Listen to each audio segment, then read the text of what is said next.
We use words all day, every day. But have you ever really stopped to think about what they're actually made of? It turns out there's this secret architecture hidden inside, a structure that shapes literally everything we say and write.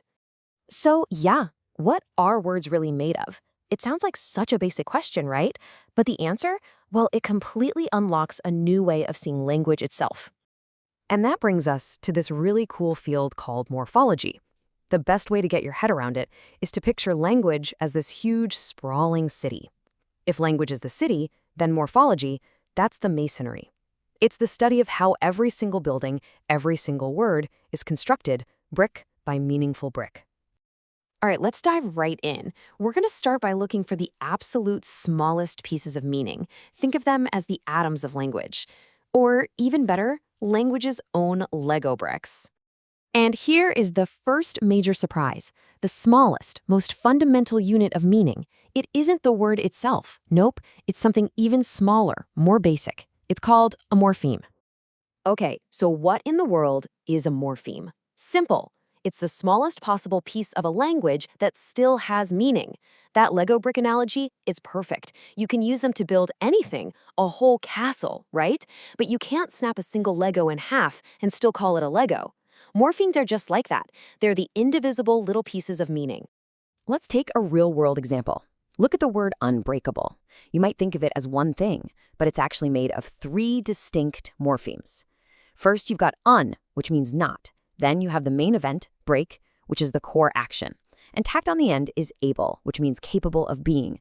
Put all 3 Lego bricks together, and what do you get? Not capable of being broken. See? Each little piece has its own specific job. Okay, so now that we know what these building blocks are, the next logical step is to sort them out. And it turns out they basically come in 2 main flavors. A great way to picture them is like a kite and its tail. So on one hand, you have what are called free morphemes. These are the independent ones, the main characters. They can stand completely on their own as a word. But on the other hand, you have bound morphemes. These guys are a little clingy. They have to be attached to another morpheme to work. Think about free morphemes. It's super straightforward. Words like cat, run, or bright. They make perfect sense all by themselves. They're complete, they're meaningful, they're the independent travelers of the language world.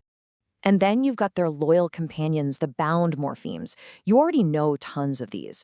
We're talking about all those prefixes and suffixes like un, or ness, or ed. They definitely have meaning, but they just can't stand on their own. They need a word to cling to. And this is where that kite analogy just clicks perfectly. The free morpheme, that's the kite. It can soar all by itself. The bound morpheme, that's the tail. It adds something important for sure, but by itself, it's just a string of cloth on the ground. It absolutely needs the kite to do its thing. But wait, it gets even cooler. If we look closer at just the bound morphemes, the tails of our kites, we find out they actually have 2 totally different jobs. You can think of them as the shapeshifters versus the grammar keepers. Okay, so first up are the derivational morphemes. These are the shapeshifters. Their job is to create completely new words, and they often do this by changing a word's grammatical category, like, say, turning a verb into a noun. Then you have the inflectional morphemes. These are the grammar keepers.